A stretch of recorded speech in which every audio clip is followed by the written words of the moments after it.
I'm Libby Casey with the Washington Post, and I'm on K Street in Northwest DC. And there's an anti-Donald Trump protest that's basically shutting down parts of K Street. We may see a lot more of these as Inauguration Day on Friday gets closer, so I just want to give you a sense of what's going on here.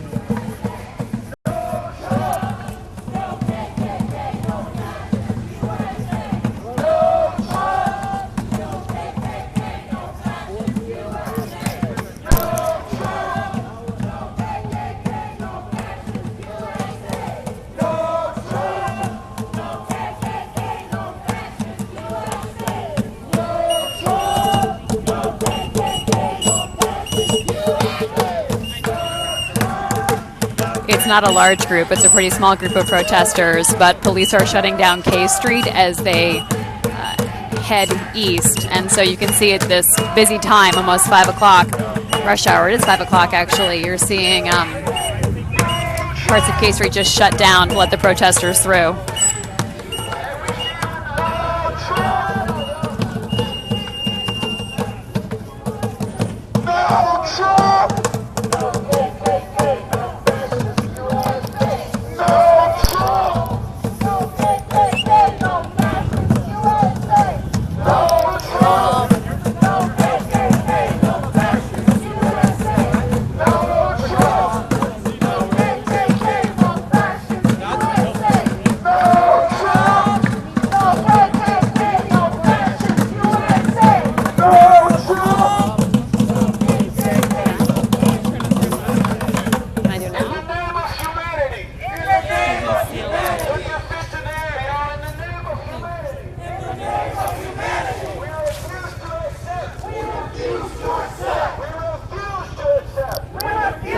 Is all sideways, so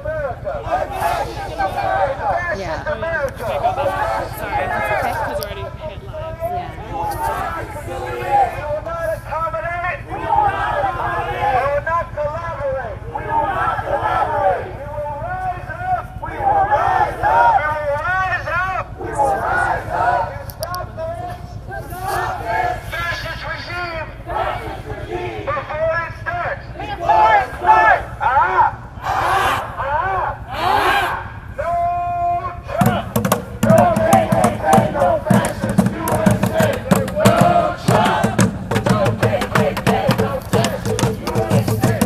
So the protesters are at K and 10th Street, and they're getting a police escort basically on K Street, and they're shutting down parts of K as they make their way east through the city.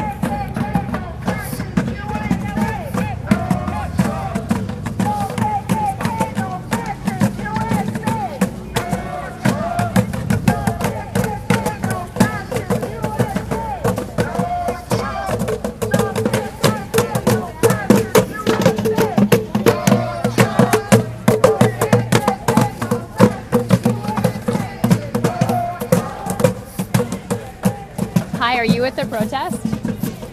I'm Libby Casey with the Washington Post. We're talking to people about what they're doing here. Do you want to introduce me to him? Which guy? The guy?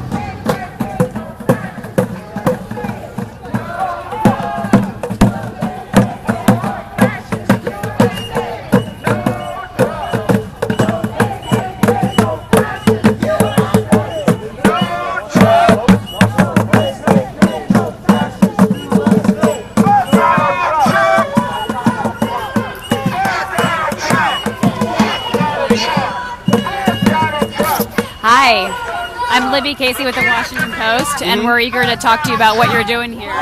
Okay. What do I do? This is your microphone. Oh, okay. Say your name for us. My name is Carl Dix, and I'm one of the co-initiators of RefuseFascism.org. So you guys are walking up K Street. What's your plan here? Our plan is to march through D.C. We are going to go back to the Trump Hotel a little bit later. We're going to shut it down. And we are serving notice that we refuse to accept a fascist Trump-Pence regime. Are you concerned about turning people in Washington off by shutting down traffic? No, we are concerned about the fact that business as usual next week in many offices here will be compiling lists of immigrants to be rounded up and deported, list of Muslims to be put on a registry. That's one of the founding tenets of fascism, targeting religious and ethnic minorities. That Trump will be working on bringing stop and frisk to the whole country.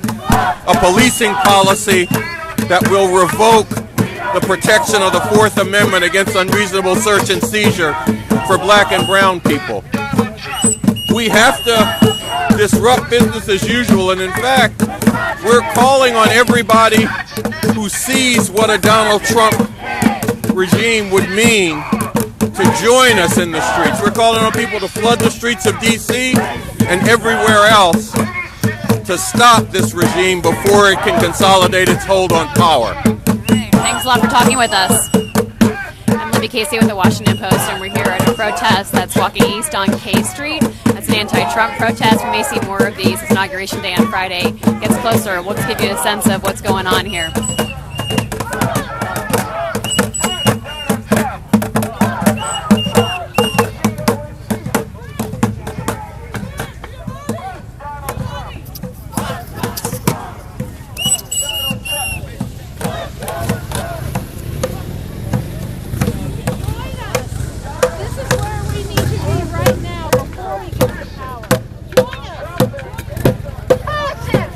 So the protesters are now heading south on 9th.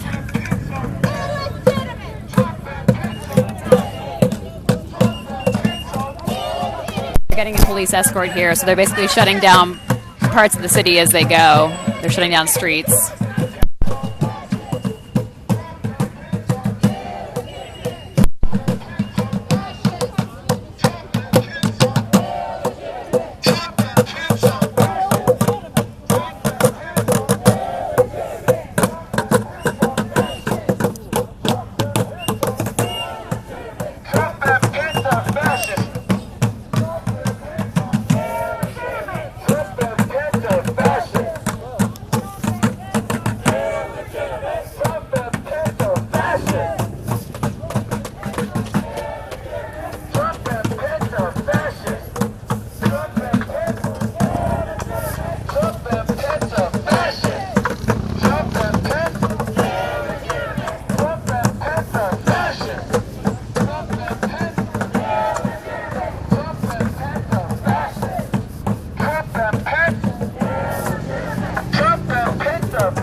So this sign says that the protest group is starting every night at 4 p.m. So this may be something that we're going to be seeing not just this evening, but throughout the week here as Inauguration Day on Friday approaches. Trump and Pence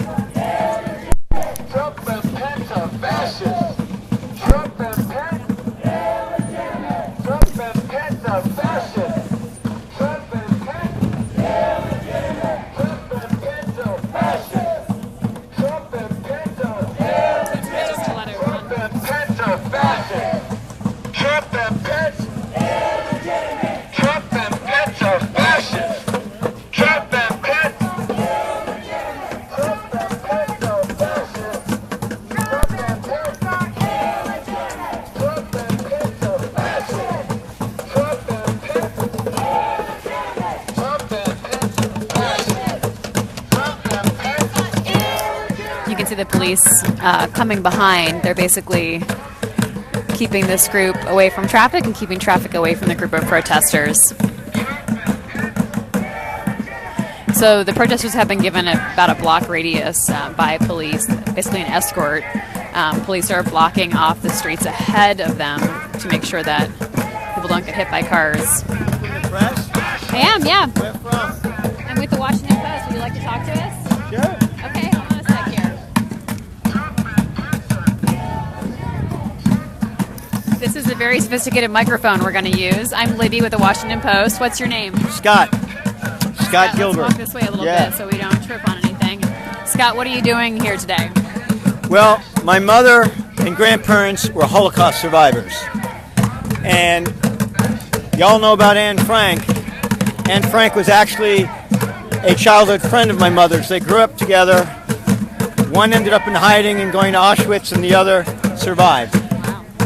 And I remember when I was 14, I saw a picture of them together and asked my mother, what happened? Why did the German people let that happen? And I never really got a good answer. So I started studying it myself, trying to figure out how did that all develop. And I came to realize, like friends would tell me, oh, he was a dictator, he just took power. Didn't go down like that. He started doing the Nazi Party work in 1919, 1923, where there was a failed military coup with Ludendorff. He kept doing his thing. The justice system in Germany, spent a small time in jail, and he put out this slogan called, "Make Germany Whole Again." Sound familiar?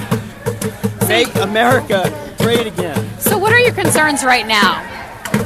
That all the things he has threatened to do, he's going to do. Donald Trump? Donald Trump, Mike Pence. Look, when Hitler in 1933, the Reichstag, their parliament, they only had 3 Nazi members out of 11. Donald Trump is choosing his whole cabinet. It's very scary, the people he's putting into power. So let me ask you about, so your plan, you're marching down here to Donald Trump's hotel, correct? That's one of, yeah. I mean, for us, I mean, what does it mean to shut down these city blocks as you go? I'm sorry. What does it mean for you to shut down these city blocks as you go? To say no business as usual. We can't allow this kind of stuff. When Hitler came to power, the first thing he did was went after all his opponents, political and otherwise. Look at how Donald Trump is going after John Lewis.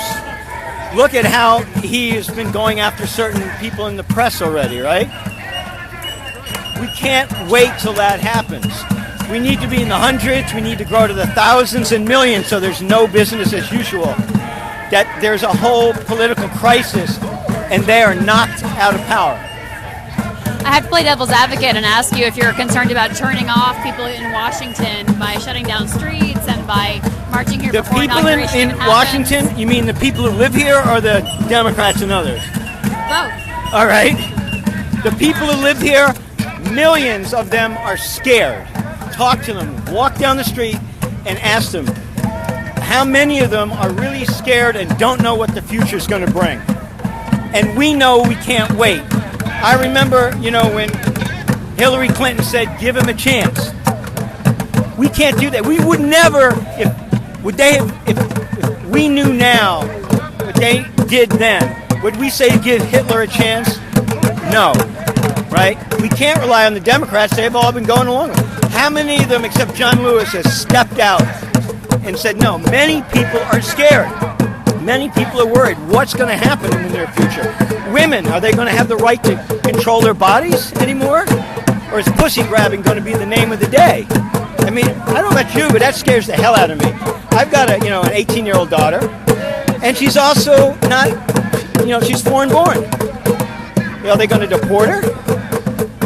All of these things are very scary to me. And there are millions of people, or hundreds of thousands here in D.C. and millions across the country are trying to figure out what to do. They've got to cross that line and step out into the streets. All right, well, thanks for talking with My us. pleasure. Surrender protest. Well, I have a way to send whatever you We're do. actually on Facebook Live right now, so you can look at the Washington Post Facebook Live and check it out. So now all I have to do is go to Washington Post local Facebook page. Thank you for talking Your with us, name again? Libby. Libby, thank you, Libby. Thank you. So we're talking to people here who are at this protest. It's an anti-Trump, anti-Mike Pence protest, and we're walking we're at H and 9th right now, so you can just get a sense of where we are. This group started on around Midtown. They were on K Street, and now they're walking down towards Trump Hotel. We'll see whether they get that far, but that's the direction they're going.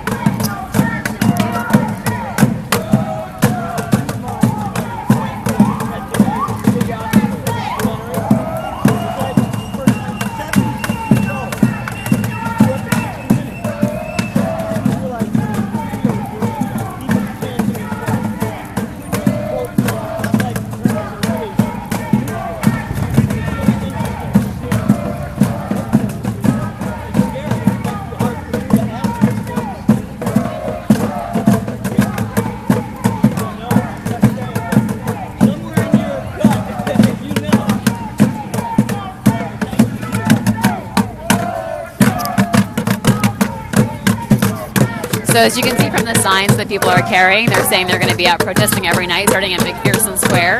That's at I Street and 15th Streets in the Northwest. So that's either they're starting at 4 o'clock every evening, and they plan to take to the streets. They're getting basically a police escort. Right now, if we look in front of us and behind us, you can see police cars, and what they've been doing is blocking off traffic so nobody gets hurt. And the protesters have been given about a block radius, so they've got control of the streets as they go down, and traffic's on pause as they walk through the city. And we'll probably be seeing more of this, more protests mounting as Friday's Inauguration Day gets closer.